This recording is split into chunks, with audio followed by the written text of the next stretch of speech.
Hello everyone, today I'm going to be reviewing Ultimate Werewolf. This is a hidden role game in which a town has been infested by werewolves who are disguising themselves as villagers. It is the job of the werewolves to try and eliminate all of the villagers, and it's the job of the villagers to try and save themselves by getting rid of all of the werewolves before they are eliminated. Let's get started. In a typical game of Ultimate Werewolf, the teams will be divided into werewolves or villagers. Each player is going to be handed a card secretly at the beginning of the game by the moderator. So if you're on the villagers team, you'll have a blue card that looks like this, villager. If you're on the werewolves team, you'll be handed a card that looks something like this, werewolf.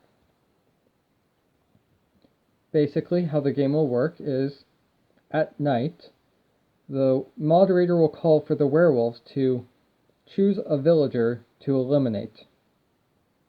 That villager will then be killed off in the morning and be removed from the game. Then it's the job of the villagers to try and speculate and figure out who they think the werewolves are. So the game basically works on the premise of the werewolves, which there are fewer of, working off of better information. They know who they are. All people on the red team will know who they are on the red team unless specified. And working against the villagers, who are a majority of the players, but they actually don't know who other people who are trustworthy are, and they have to figure it out. That person who is egging you on the entire game, they could be another villager who wants to have you work with them so you both can survive, or it could just be a werewolf who's trying to get you to blindly accuse people and kill off your own friends. Fortunately, this game does have some semblance of information. There are roles such as the Seer, which are added to the game. The Seer should be added in almost every game. It's a pretty big staple in this game. And the Seer has an ability they get to do at night as well. The Seer can choose a player on a team and learn if that person is a villager or the werewolf. Ultimate Werewolf works as having a day phase and a night phase. In the day, that is when you discuss what information you have learned, or think you have learned, about the game, and you will basically try to accuse someone of being a werewolf if you believe that you have enough information to eliminate them. You then cast a vote in the event of a majority vote, so a majority of the players vote to eliminate that player, they are removed from the game and they then reveal their role.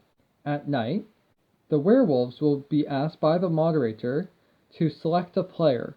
That player is then eliminated when the werewolves can get a consensus on who to eliminate. If there are any other special roles, such as cards like the Seer, where it says on them that they get an ability to do at night or each night, then those people will then get called upon in secret, and they will get to do their ability as well. So as you can see, in a typical 9-player game, you would have 2 werewolves, 1 Seer, and then you would have just 6 villagers. Basically, the premise of this game is, if you're trying to set it up, there is no one necessarily best way to set it up, but this is a typical setup, and ideally you should have the numbers in the bottom of the blue cards, and the numbers in the bottom of the red cards, adding up to as close to 0 as possible. Some interesting cards that you can actually add to the game to make it a little bit more balanced if you don't see the numbers coming up, and just make the game more interesting, are some of these cards. First off, the Sorceress. It essentially acts just like the Seer, however the Sorceress works on the werewolves team, and their goal is to find the Seer. It's very important for both the Seer and the Sorceress to try and hide their information well, because if a player says, I'm the Seer, that person's a werewolf, the Seer is likely to get killed at night. Next up, the Wolf Cub. This is another one of my favorite cards for the werewolves team. The great thing about the Wolf Cub is the fact that when the Wolf Cub is eliminated, the werewolves get to eliminate 2 people every night. The idea is they get very vengeful when the villagers end up killing their cub. The Lichen, which is a villager but appears to the Seer as a werewolf, throwing off perfect information. The Prince. who, if voted to be eliminated during the day, you will then reveal your role, and then you stay there because you go, hey, you can't kill me, I'm the prince. And then everyone goes, oh, of course we can't. And then you actually get a player where both sides have perfect information on. Unfortunately, that likely means that that player will be eliminated pretty quickly by the werewolves. However, you do have the bodyguard, which gets to choose a player who cannot be eliminated that night. So they secretly choose a player at night, and if the werewolves were to try and eliminate that person, they are safe. However, a good rule of thumb is the bodyguard cannot protect the same person twice in a row. You have characters like the hunter, who, if they're eliminated, you can immediately eliminate another player. Or the spellcaster, which each night can choose a player who may not speak during the following day, which I really love this type of thing, because it can stop that annoying person who just tries to dominate the entire conversation, and it just adds funny elements like making it so a player can't defend themselves when they are accused of being a werewolf. And it really does make the game interesting. And then you have funny characters like the village idiot who always votes for players to be eliminated. Then you actually get into this really cool element that this game has, which is having teams that are neither the werewolf or the villager. So the vampire is one instance of this. So each night they choose a player, and that player is eliminated when they get their second accusation the next day. So it's a little bit more complex version of the werewolves, but it creates a really interesting dynamic for a third team when you already have a big player count. The Tanner just hates their job and their life and wants to be eliminated. So they can win alongside the villagers or the werewolves, they just need to be eliminated at some point. And the cult leader, who at every night they choose a player to join their cult. When all of the players left in the game are members of the cult leader wins. Which is honestly a freaking amazing card when it actually works. It's very interesting to see it. And my personal favorite card, the Moderator. This is the card that goes to the Moderator. It has no purpose in the game, but they threw it in anyway. It's one of my personal favorite games that runs off the premise an informed minority and an uninformed majority being the two teams going against each other, and one trying to eliminate the other trying to eliminate the first one. And I really do enjoy it. It unfortunately does have the same problem that you see with a lot of these games, but this has a specifically it's emphasized in this being that there's literally going to be a player who's going to get eliminated on the very first turn, and they can do nothing about it. And that really sucks to be that player because you just can't do anything in the game.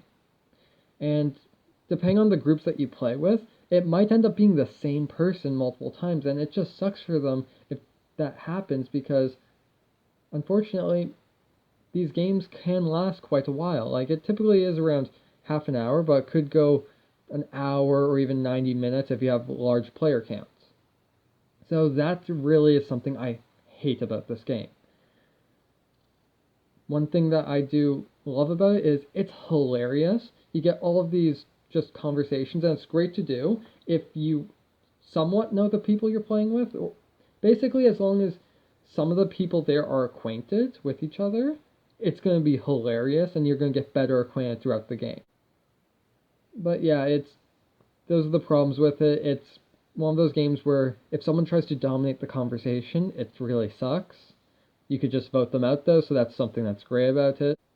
It sucks if you're the first person to be eliminated, because then you just don't play the game, and you have to just wait for something else to happen. And that's pretty much it for the negative aspects, aside from I think it needs more werewolf cards to increase the variability on their end. However, the good things about this is it's hilarious, it's hard to win at, no matter who you are, and it's really interesting. It has great bluffing aspects in it. Even being the moderator, it is fun. It's great to create the story, you get to add your own flavor to it, and I've played with some great moderators who make the game hilarious, and I played with some moderators who make the game really tense. So I really do recommend this game, but only if you're someone who's going to have big parties or family gatherings where you could play it. I would not recommend playing this with fewer than 9 people. And I would also recommend this if you really enjoy social games and player elimination games and just deduction.